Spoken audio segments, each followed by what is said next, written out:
stone still and silent, staring on that dreadful death, knowing what he had done. And so terrible was his face, lit by the lightning that flickered all about them, that Gwyndor cowered down upon the ground and dared not raise his eyes. But now in the dell beneath the orcs were aroused, and all the camp was in tumult. For they feared the thunder that came out of the west, believing that it was sent against them by the great enemies beyond the sea. Then a wind arose, and great rains fell, and torrents swept down from the heights of Tower Nufuin. And though Gwyndor cried out to Hurin, warning him of their utmost peril, he made no answer, but sat unmoving and unweeping in the tempest beside the body of Beleg Cuthali. When morning came, the storm was passed away eastward over Loth Land, and the sun of autumn rose hot and bright. But believing that Hurin would have fled far away from that place, and all trace of his flight be washed away, the orcs departed in haste without longer search. And far off, Gwyndor saw them marching away over the steaming sands of Anfaugi. Thus it came to pass that they returned to Morgoth empty-handed, and left behind them the son of Hurin, who sat crazed and unwitting on the slopes of Tower Nufuin, bearing a burden heavier than their bonds. Then Gwyndor roused Hurin to aid him in the burial of Beleg, and he rose as one that walked in sleep. And together they laid Beleg in a shallow grave, and placed beside him Belthronding, his great bow, that was made of black yew wood. But the dread sword Anglacher Gwyndor took, saying that it were better that it should take vengeance on the servants of Morgoth than lie useless in the earth. And he took also the lembas of Melian to strengthen them in the wild. Thus ended Beleg Strongbow, truest of friends, greatest in skill of all that harboured in the woods of Beleriand in the elder days, at the hand of him whom he most loved. And that grief was graven on the face of Hurin, and never faded. But courage and strength were renewed in the elf of Nargothrond, and departing from Tower Nufuin, he led Hurin far away. Never once, as they wandered together on long and grievous paths, did Hurin speak, and he walked as one without wish or purpose, while the year waned and winter drew on over the northern lands. But Gwyndor was ever beside him to guard him and guide him, and thus they passed westward over Sirion, and came at length to Aethel Ivlin, the springs whence Narag rose beneath the mountains of shadow. There Gwyndor spoke to Hurin, saying, "Awake, Hurin, son of Hurin Thalion. On Ivrin's lake is endless laughter.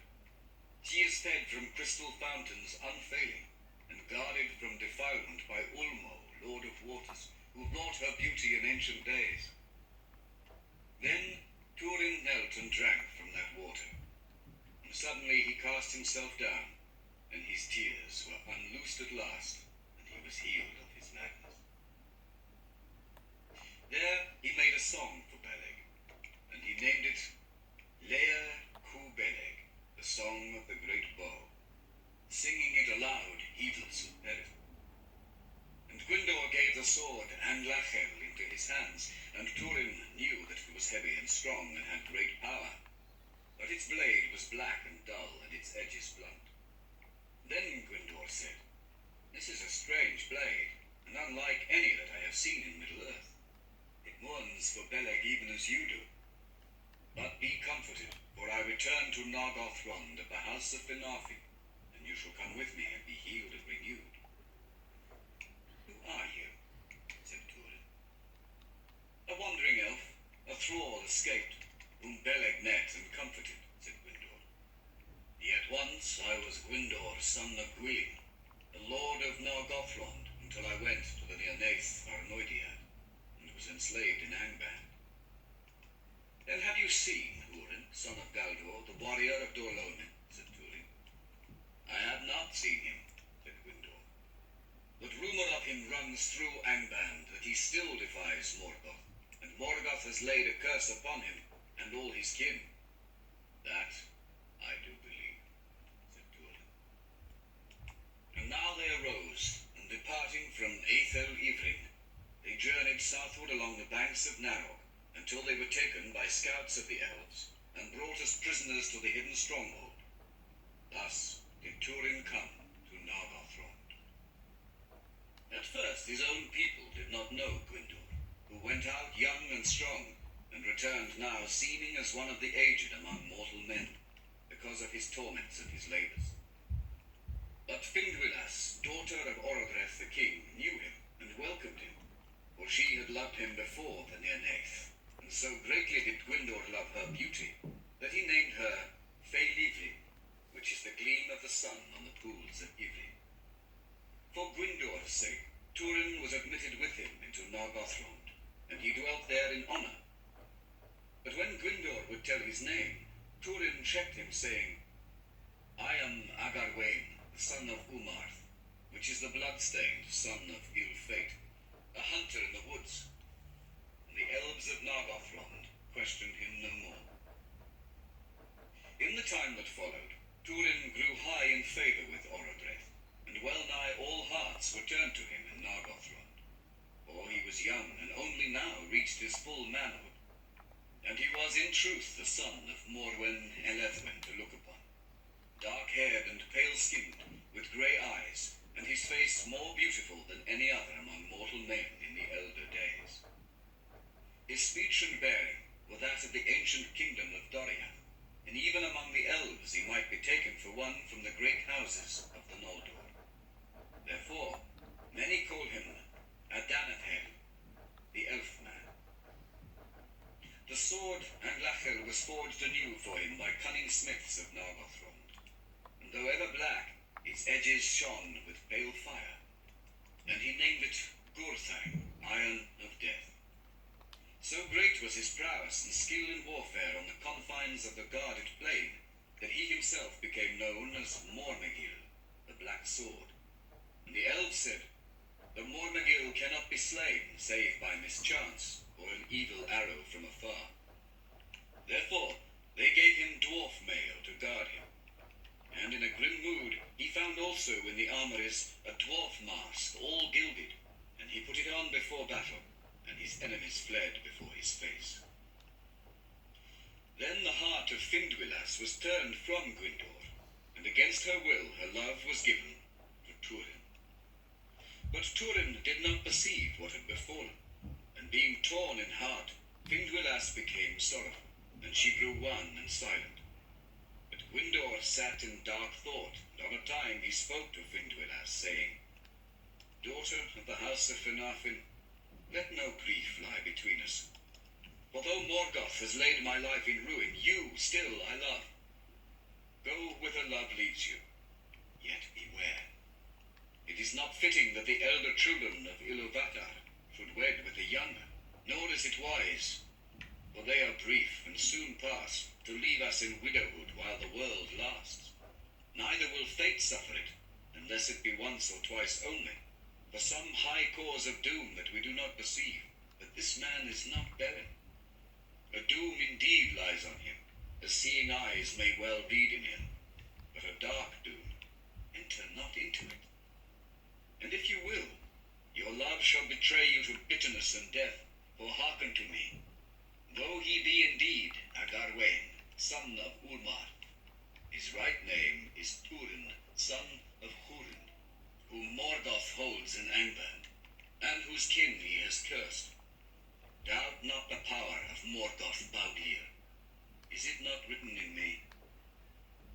Then Findwylas sat long in thought, but at the last she said only, Hurin, son of Hurin, loves me not, nor will. Now when Hurin learnt from Findwylas of what had passed, he was wrathful, and he said to Gwyndor, In you to bitterness and death, for hearken to me. Though he be indeed Agarwain, son of Ulmar, his right name is Hurin, son of Hurin, whom Morgoth holds in anger, and whose kin he has cursed. Doubt not the power of Morgoth Baudir. Is it not written in me? Then Findwylas sat long in thought, but at the last she said only, Hurin, son of Hurin, loves me not, nor will. Now when Finduilas of what had passed, he was wrathful, and he said to Gwyndor, "In love I hold you for rescue and safekeeping, but now you have done ill to me, friend, to betray my right name and call my doom upon me, from which I would lie hid." But Gwyndor answered, "The doom lies in yourself, not in your name." When it became known to Orodreth that the Mormagil was in truth the son of Hurin Thalion, he gave him great honor, and Turin became mighty among the people of Nargothrond. But he had no liking for their manner of warfare, of ambush and stealth and secret arrow, and he yearned for brave strokes and battle in the open, and his counsels weighed with the king ever the longer the more. In those days the elves of Nargothrond forsook their secrecy, and went openly to battle, and great store of weapons were made. And by the counsel of Turin, the Noldor built a mighty bridge over the Narog, from the doors of Felagund, for the swifter passage of their arms. Then the servants of Angband were driven out of all the land between Narog and Sirion eastward, and westward to the Nemi, and the desolate Falas. And though Gwyndor spoke ever against Turin and the counsel of the king, holding it an ill policy, he fell into dishonor, and none heeded him, for his strength was small, and he was no longer forward in arms. Thus Nargothrond was revealed to the wrath and hatred of Morgoth. But still at Durin's prayer his true name was not spoken, and though the fame of his deeds came into Doriath and to the ears of Thingol, rumor spoke only of the black sword of Nargothrond. In that time of respite and hope, when, because of the deeds of the Mormagil, the power of Morgoth was stemmed west of Sirion, Morwen fled at last from Dor Lomin with Nienor her daughter, and adventured the long journey to Thingol's halls. There new grief awaited her, for she found Turin gone, and to Doriath there had come no tidings since the dragon helm had vanished from the lands west of Sirion. But Morwen remained in Doriath with Nienor as guests of Thingol and Melian, and were treated with honor. Now it came to pass, when 495 years had passed since the rising of the moon, in the spring of the year, there came to Nargothrond 2 elves named Gelmir and Arminas. They were of Angrot's people, but since the Dagor Bragorach, they dwelt in the south with Círdan the shipwright. From their far journeys they brought tidings of a great mustering of orcs and evil creatures under the eaves of Eredwethrin and in the pass of Sirion. And they told also that Ulmo had come to Círdan, giving warning that great peril drew nigh to Nargothrond. "Hear the words of the Lord of Waters," said they to the king. Thus he spoke to Círdan the shipwright. "The evil of the north has defiled the springs of Sirion, and my power withdraws from the fingers of the flowing waters. But a worse thing is yet to come forth. Say therefore to the Lord of Nargothrond, shut the doors of the fortress and go not abroad. Cast the stones of your pride into the loud river, that the creeping evil may not find the gate." Orodreth was troubled by the dark words of the messengers, but Turin would by no means hearken to these counsels, and least of all would he suffer the great bridge to be cast down, for he was become proud and stern, and would order all things as he wished. Soon afterwards, Handir, lord of Brethil, was slain, for the orcs invaded his land, and Handir gave them battle. But the men of Breth, in the autumn of the year, biding his hour, Morgoth loosed upon the people of Narog the great host that he had long prepared. And Glaurung the Uruloki passed over Anfauglith, and came thence into the north vales of Sirion, and there did great evil.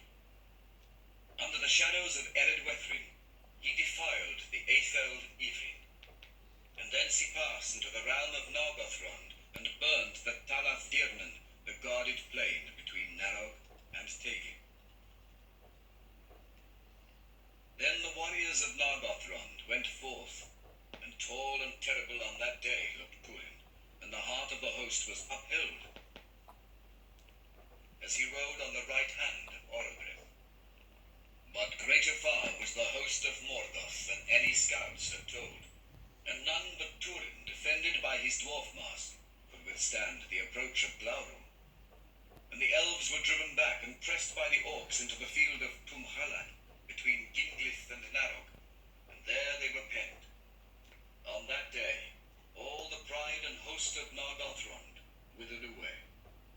And Orodreth was slain in the forefront of the battle, and Gwyndor, son of Gwilyn, was wounded to the death. But Hurin came to his aid, and all fled before him, and he bore Gwyndor out of the rout, and escaping into a wood, there laid him on the grass. Then Gwyndor said to Hurin, "Let bearing pay for bearing. That ill-fated was mine, and vain is thine.